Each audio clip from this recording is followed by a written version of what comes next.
لبيك اللهم لبيك لبيك لا شريك لك لبيك. میں طالب شوانی ایک بار پھر آپ کی خدمت میں حاضر ہوں. آج جو ویڈیو کو ٹاپک ہے بہت امپورٹنٹ ہے. آج کی ویڈیو میں ذکر کروں گا فائنل رپورٹ آف حج 2023، یعنی کہ 2023 کا حج کل ملا کے کیسا رہا، چھوٹی چھوٹی چیزیں اس میں کیا رہا، کیا نہیں ہو پایا، کہاں پر پرابلم ہوئی، سب چیزوں کا میں ذکر کروں گا کیونکہ ایک فائنل ڈیٹا میرے پاس موجود ہے.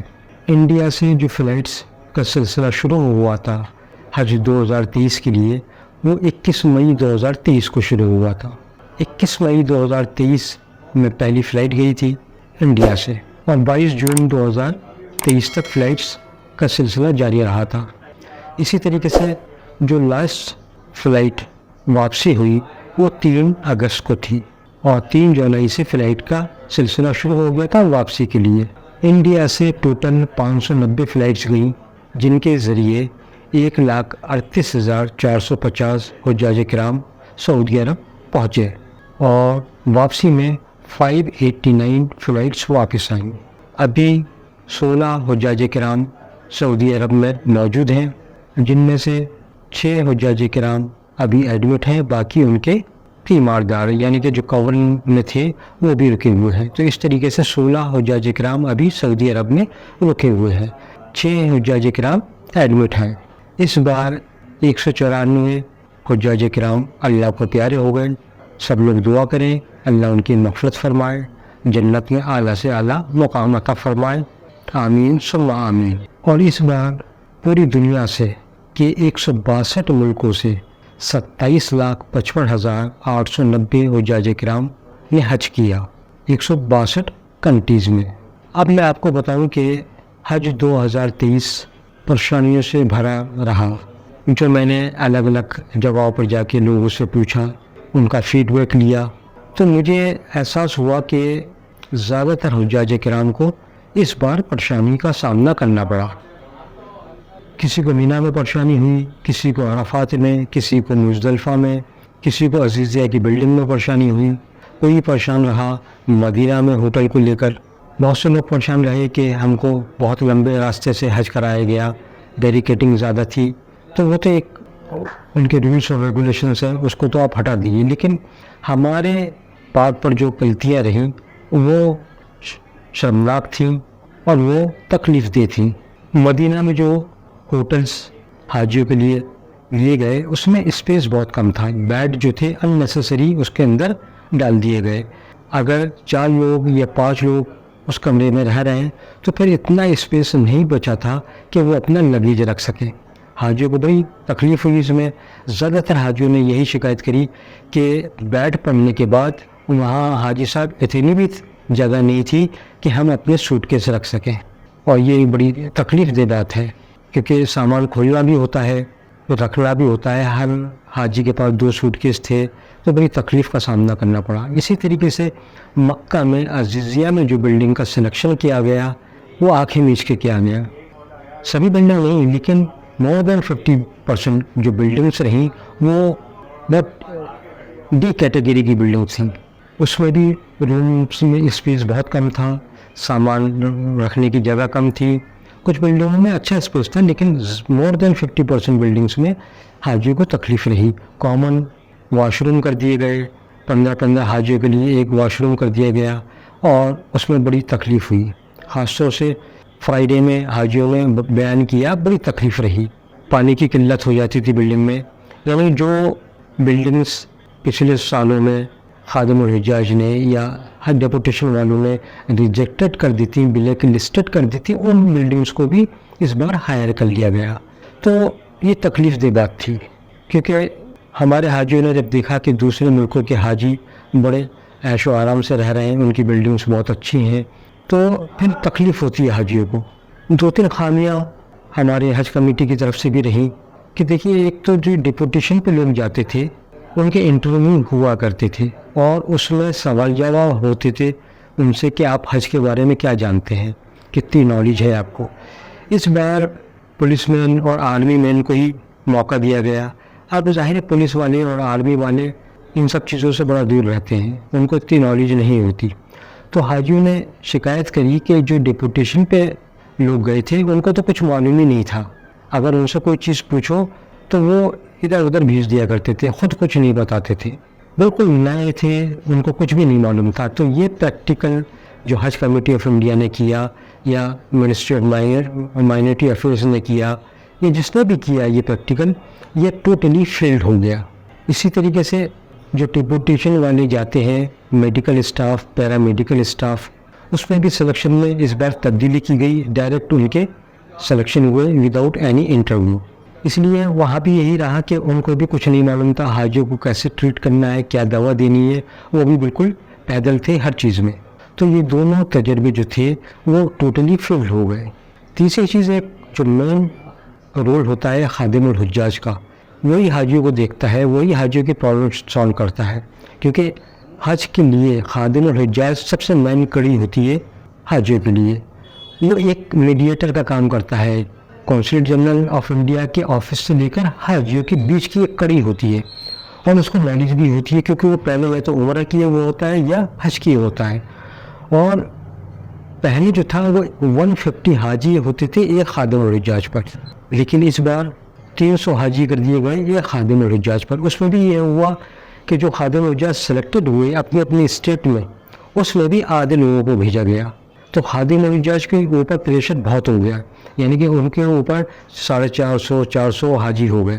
تو ظاہر ہے وہ بھی بچتے پھرے پھر، کیونکہ جو ڈپوٹیشن والا اسٹاف تھا وہ کوآپریٹ نہیں کر رہا تھا ان کو، اور 150 حاجیوں کو سنبھالنا مشکل ہو جاتا ہے کیونکہ ہر حاجی کا مزاج الگ ہوتا ہے، ان کی پرابلمس الگ ہوتی ہے، ان کا نظریہ الگ ہوتا ہے. اب ظاہر ہے 400-450 حاجیوں کو وہ یہ خادم الحجاج کیسے ڈیل کرے گا.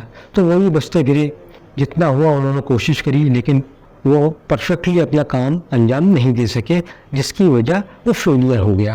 تو اس بار کئی تجربے کیے منسٹری آف مائنورٹی افیئرس نے، حج کمیٹی آف انڈیا نے، کونسلیٹ جنرل آف انڈیا نے، وہ ٹوٹلی فیلڈ ہو گئے، جس کی وجہ سے اس بار حاجیوں کو بہت تکلیف ہوئی.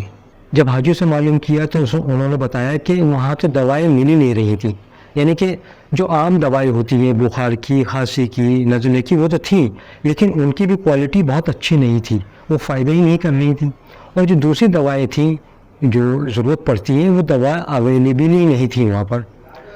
تو دواؤں کی بھی قلت رہی اس بار. جو ہاسپٹل کھولے گئے 20 بیڈ، 30 بیڈ، 40 بیڈ، وہاں بھی اچھا علاج نہیں ہو پایا اس بار حاجیوں کا. تو کل ملا کے ایک سسٹم کا ٹوٹلی فیلئر رہا 2023 حج میں.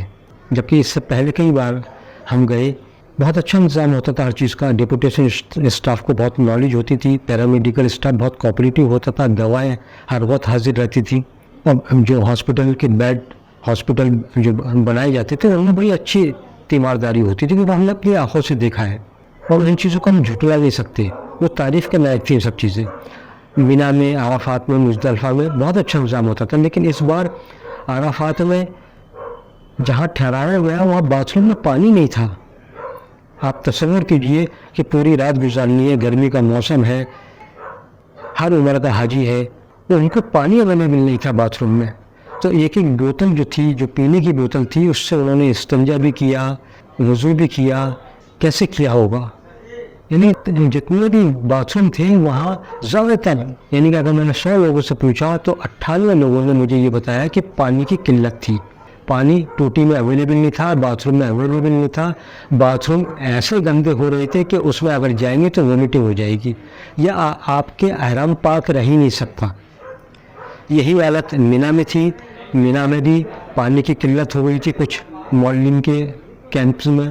کھانے کی قلت رہی مینا میں، کھانا وقت پہ نہیں ملا، کھانا گول کر دیا معلم کے لوگوں نے. تو یہ سب پریشانیاں رہیں. تو کل ملا کے 2023 ایک بڑا امتحان کا حج رہا، ٹوٹل فیلئر رہا سسٹم کا. بڑا افسوس ہوا کیونکہ پیسے پورے لیے گئے، فیسلٹیز کے نام پہ سب نے مذاق کیا. اور اگر ہم یہ کہیں کہ 2023 حج is called a total negligence and carelessness on the part of Hajj Committee of India, Consulate General of India and Muslim. It is a total failure. اللہ سے دعا کرتے ہیں کہ ان سب کو عقل آ جائے، جو غلطیاں ہوئیں ان سے باہر نکلیں اور آگے کے لیے پلاننگ کریں، اچھے سے پلاننگ کریں کہ جس طریقے سے دوسرے ملکوں کے حجاج کرام حج کر کے آتے ہیں بڑے سکون سے، اسی طریقے سے ہندوستان کے حاجی بھی حج کر کے آئیں۔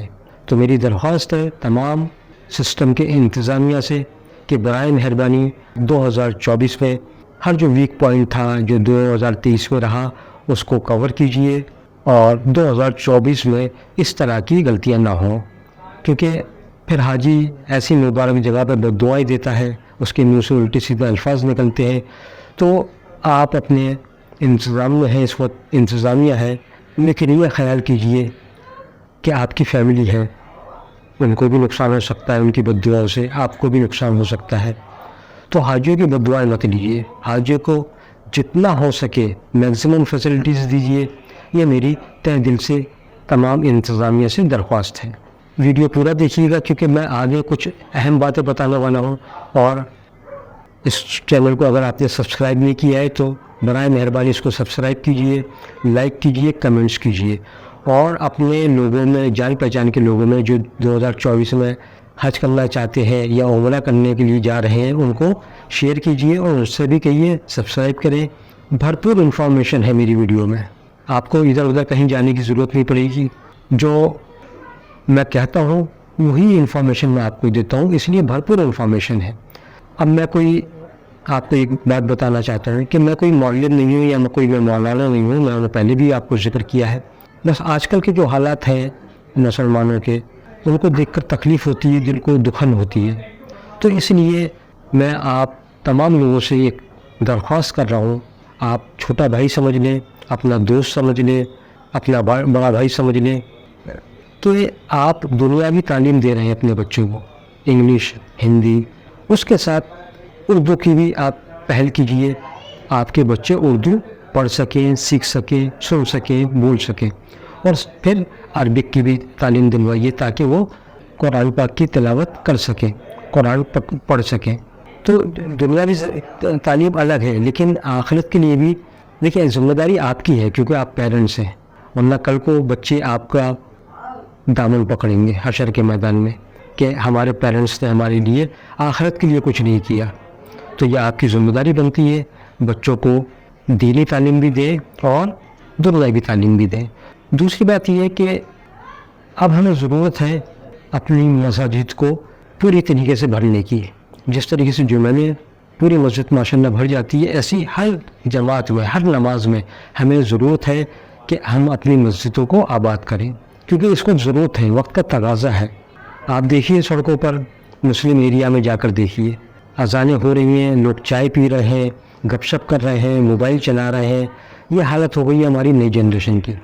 آپ کسی سے مت کہیے، آپ اپنے گھر سے شروع کیجیے، آپ کسی کو مت ٹوکیے، آپ اپنے گھر سے شروع کریے، اپنے بچوں کو لے کر جائیے اپنے ساتھ میں، نماز پڑھائیے انہیں، قرآن شریف کا شوق پیدا کیجیے ان کے اندر۔ اگر ہر پیرنٹس اپنے گھر سے شروعات کرے گا تو انشاءاللہ کامیابی ملے گی۔